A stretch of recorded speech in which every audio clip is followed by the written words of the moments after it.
This is the Jeff Crilley Show on Talk Radio 1190 AM. Those crazy nights. Welcome back to the Jeff Crilley Show. The headlines this past week have been all about healthcare reform and what we're going to do with Obamacare and replacement. But my next guest is really passionate about wellness and prevention. Dr. Matt Chalmers is my guest. He is the CEO and founder of Chalmers Wellness. Welcome to the show. Thanks for having me. Okay, so let's talk about your practice and the kinds of patients that you're seeing and why prevention is such a big deal for you. When we start looking at the huge costs that are associated with things like cancer, heart attacks, strokes, and just the end quality of life, if you do a little bit of prevention now, it not only greatly reduces those costs, but it makes some things possible that wouldn't be possible beforehand. So we can give people who are 30, 40, 50 a much higher quality of life for a lot less than it would take to fix things at the end. And your wellness facilities in Frisco, and I know Frisco is such a growing community now. Just a few years ago, it seems like there was one high school, and now I don't even know how many high schools there are. What kind of patients are you seeing these days, and do you believe that we as a country are getting sicker and sicker rather than more healthy?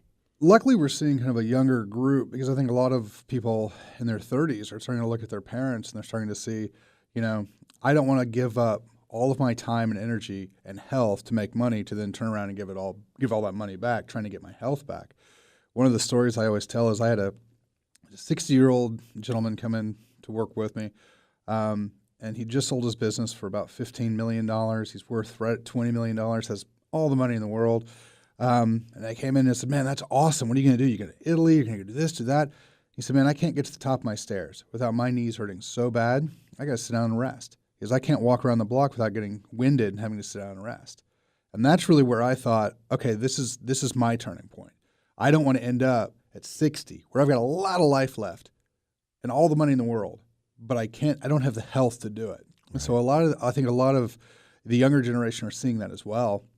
And that's where you start seeing a lot of these guys who are wanting to get away from gluten, that's one of those half-truth things where it's more of a glyphosate chemical issue. But so they're trying to get as healthy as they can so that they can prolong the quality, not necessarily the quantity, but the quality of their life. Let's talk about kind of the magic pill society we live in, because if you watch the news, or especially if you watch 60 Minutes, I think every single commercial is a pharmaceutical commercial. And often you will see patients that are frankly addicted to pain pills and have been taking them for years. Do we have a problem? We do. The problem we run into is that people want speed and they want things to work. But the problem with a lot of those things is that, for instance, opioids or pain pills is a great example. You can go talk about spinal decompression, for example. People have a herniated disc, and they go in, they get an injection into the facet, injection in the neck, and they go, oh, man, I feel so much better. That drug removed the inflammation and the spasm. It did not do anything to the problem. So the problem is still there, but the pain is gone, and so the person thinks, oh, everything's fixed. So they go 3 months, 6 months later, and they go, oh, my problem came back. No, your symptom came back. So that's what we start seeing a lot of. And so people start taking, well, the pill worked last time, or the shot worked last time, I'll just do it again and again. Or, well, now 2 grams didn't work, so I have to go to 5.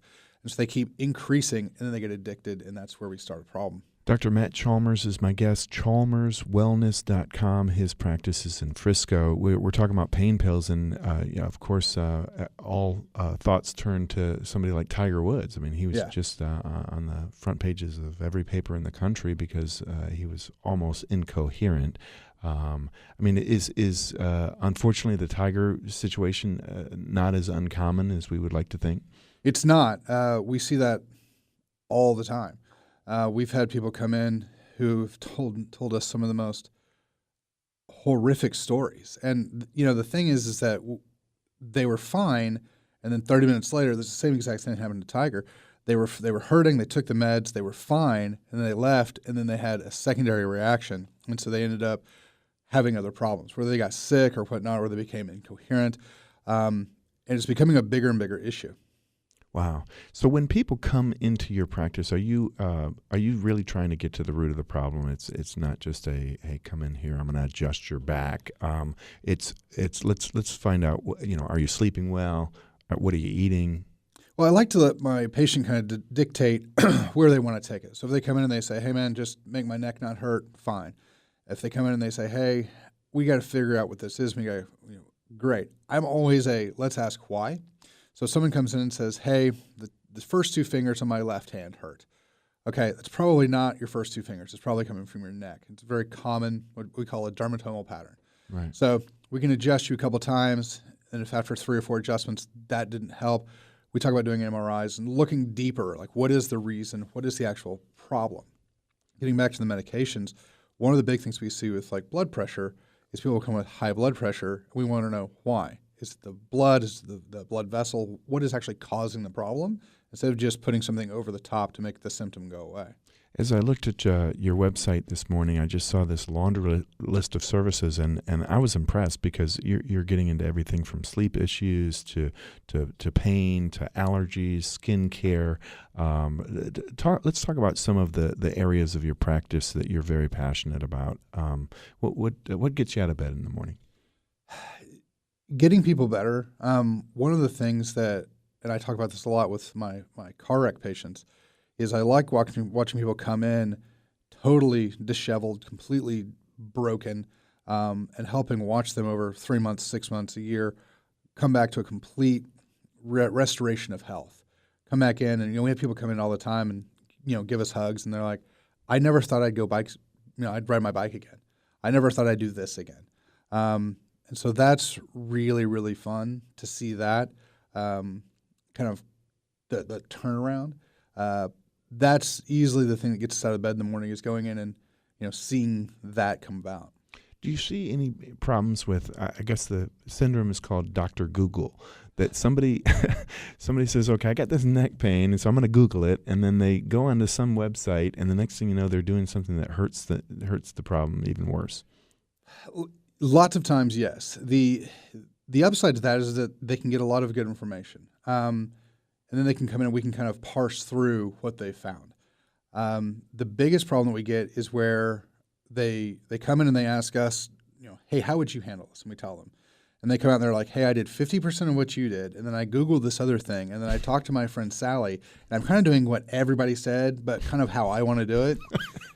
That's the hardest, because I'm like, I have no idea how this thing over here and this thing over here and what Sally said, I don't know how this is all going to mix together, so I can't tell you how much better you're going to get. Right. That's the hardest part for us.